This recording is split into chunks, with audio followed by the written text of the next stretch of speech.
Greetings, fellow heathens. It is I, Count Jackula. As many of you know, in the previous video, Am I Really a Satanist? Which you should all go back and watch, by the way.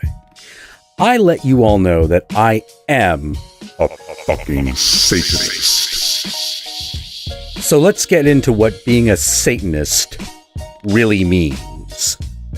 For most, myself included, the imagery of devil worship is an alluring diversion because it brings with it the thrill of the forbidden and the promise of the taboo. But for others, also like myself, there's a bit more to it than just that. As I mentioned in a previous video, there are two major branches of American Satanism: the Church of Satan and the Satanic Temple. And while there is a large amount of common ground, each one has its own tenets and codes of behavior.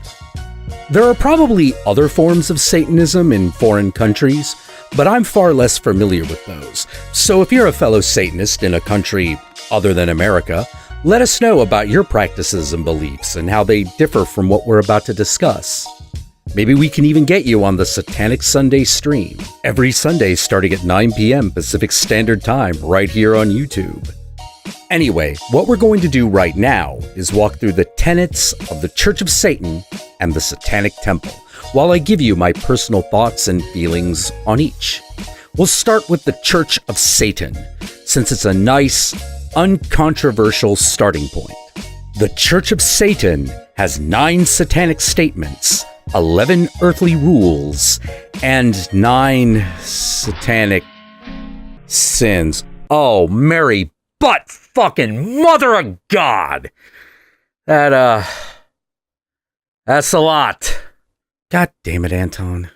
Okay, we're obviously going to have to split this into more than one video. So for now, we'll just cover the 9 satanic statements of the Church of Satan, and the rest we'll leave for subsequent videos. Hold on to your butts, fellow heathens. We'll get through this. By the way, just to reiterate, I'm going to give you my personal interpretations and understandings of these satanic statements, but I highly recommend that you read the Satanic Bible by Anton LaVey for yourself, so you can come to your own understanding of them. Because as we're about to find out, undefiled wisdom is better than hypocritical self-deceit. But I'm getting ahead of myself. The Church of Satan's 9 satanic statements are... Number 1. Satan represents indulgence instead of abstinence. Yeah, to hell with all that not sex, drugs, and rock and roll. It's party time. Who was that man? That's Attribution, or Satan himself. I knew it. It should be pretty self-evident that Satanists don't really believe in abstinence. To us, abstinence is not a moral virtue. It's a practice, and not one that we do. I once heard a guy say that abstinence was important because sex was sacred. To which I say, yeah, so is going to church, and you're supposed to do that at least once a week. Now, obviously, you're not expected to indulge in every sin, but there's no reason being sexually active or even a drug user makes you a less moral person.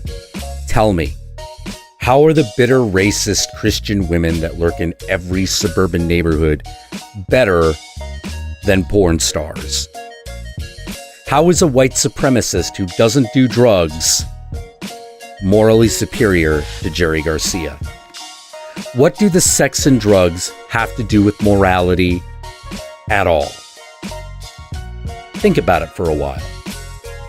But I won't wait for an answer. Satanic statement number 2. Satan represents vital existence instead of spiritual pipe dreams. Why not try to live life to its fullest?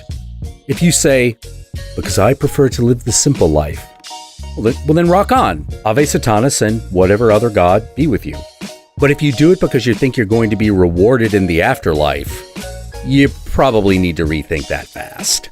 After all, Every major religious book that purports an existence in the afterlife has a different set of rules that you have to follow. How do you know which set of rules is correct? For that matter, which God is going to judge you once you get up there? How do you know that when you die, you won't meet Anubis and... Oh, okay, who's that?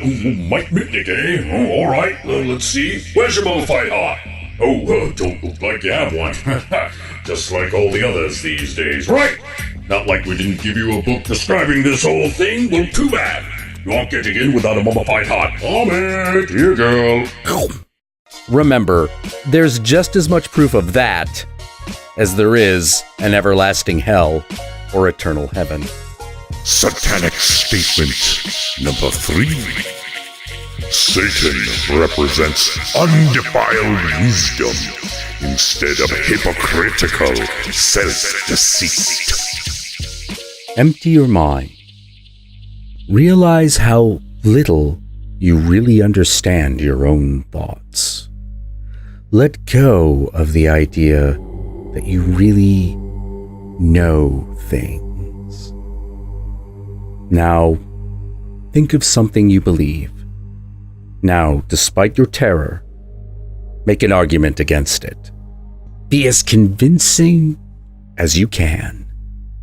Now, argue in defense of your original belief. Do you still believe it? Or are you suddenly terrified, angry, or sad? If so, you are the victim of hypocritical self-deceit. That belief isn't yours. It's one you've been given, and you only think that it's yours.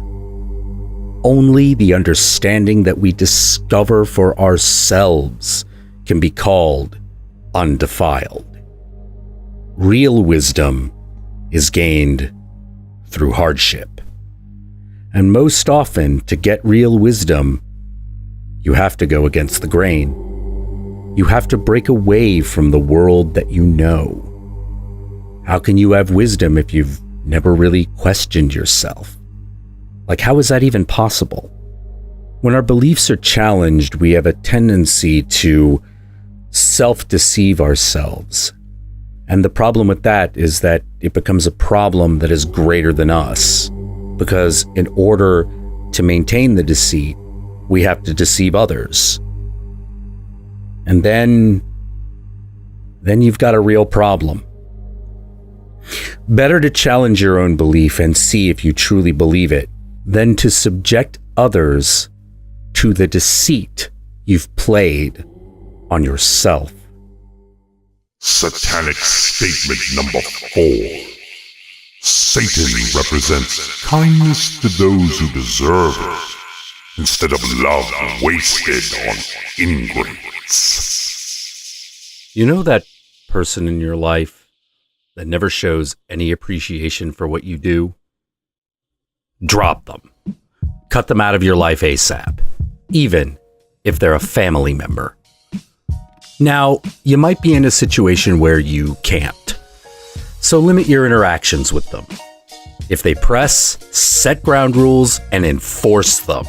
If you don't, you'll end up spending most of your time working on a relationship with a person you hate. And you'll hate yourself because of it. This is not conducive to a healthy state of mind, and doing it will make you a worse person. One people might pity, but not one people will like. In short, don't deal with people that don't appreciate you. Satanic Statement number 5. Satan represents vengeance instead of turning the other cheek. Right. Of all the Satanic Statements, this is the one I sit with and argue with myself the most. Because I don't have a really good answer. Because while I don't see vengeance as being any sort of ideal to be grasped for, I constantly look for ways to demolish people. Specifically people that go out of their way to make other people's day suck. People like this kid I've been in a few Overwatch games with. I get it, kid. You got on our team with your buddy just to say nigger and fag completely unprovoked. You picked on one team member for being a lesbian because you wanted to feel like a big boy, even though until then, no one had had a problem with you. And you kept doing it, no matter how many chances we gave you. Now, I don't think you're actually racist or homophobic, and the thing is, I think boys will be boys, but they'll never be men. Now, I'm sure you're going to do well in that computer science degree at Caltech that you told us about, which I'm sure will do you very well in your financial future, despite all the social insecurities and girl troubles that will come with it. And I'm not going to call you a cuck or a fuckboy, because the truth is, you need to get laid before you're one of those. And I doubt that's going to be an issue with you, wild turtle. Stuff like that. I'm always thinking of stuff like that. And occasionally, like a proper Satanist, I indulge. But I try not to let it be a compulsion. I set my boundaries. I turn the other cheek once. And after that, all bets are off. Satanic Statement number 6. Satan represents responsibility to the responsible instead of concern for psychic vampires. You know those people that, for some reason, you're always given the benefit of the doubt to, even though all they do is tear you down at every opportunity? The friend that hangs around you, and no matter what shitty things they do, you always say, well, it's because they have Asperger's or because they've had a rough life. Stop it. There are plenty of people who have Asperger's or who've had really rough lives who are decent people. Find any terrible condition and you'll find plenty of people with it that still take time to care about others. But some people use their infirmity or the self-diagnosis of an infirmity as an excuse to just be shitty to people. Because that's what they're really all about. And the infirmity is just a convenient excuse and cover. If you know one of these people, drop them. And if you can't drop them quietly, have the confrontation and formally end the friendship. It's not worth keeping anyway. And don't worry about all the little pointless, meaningless gifts they've given you over the years.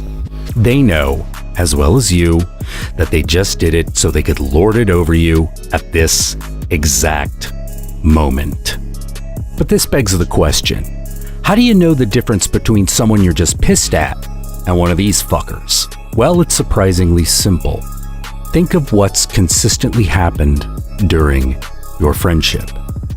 If everything they've done for you is finite, such as material gifts or that one time they helped you out, but everything they expect from you is never ending, then you're dealing with a toxic asshole and you need to cut them loose. And you don't owe them an explanation because you're not responsible for them. Trust me, they won't even really mourn the friendship, though they might pretend to. They'll just find someone else to do it to as fast as possible. But I gotta admit, the term psychic vampire sounds really stupid and new agey. I mean, that's some fucking Tumblr talk right there. My boyfriend is a psychic vampire. You know, you could just call him a cunt. You know, just saying. Satanic Statement number 7. Satan represents man as just another animal, who because of his divine spiritual and intellectual development has become the most vicious animal of all. I take exception to LaVey's use of the word just here. Mankind isn't just another animal.